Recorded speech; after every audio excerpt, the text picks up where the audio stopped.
নামাজ, যারা নামাজ পড়ে তারা মুমিন, আর যারা নামাজ পড়ে না তারা হলো কাফির। জরবার নাউজুবিল্লাহ। বাইনাল আবিদি ওয়াল কাফিরি তারকুস সালাত। মুসলমান বান্দা এবং কাফেরের মাঝে পার্থক্য হলো নামাজ। যে নামাজ পড়ে সে হলো মুমিন, আর যে নামাজ পড়ে না সে হলো কাফির। সোজা আওয়াজ। মুসলমান বান্দা এবং কাফেরের মাঝে পার্থক্য হলো নামাজ। নামাজ পড়তে হবে। আমি আপনি যে মুসলমান, পরিচয় কি?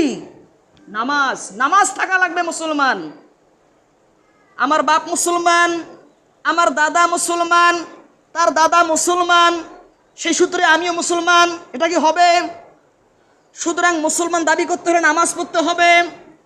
শুধু জুম্মার দিন নামাজ পড়লে হবে না, শুধু ঈদের দিন নামাজ পড়লে হবে না, প্রতিদিন 5 ওয়াক্ত নামাজ মসজিদে এসে পড়তে হবে। বলেন ঠিক কিনা? নামাজ পড়তে হবে।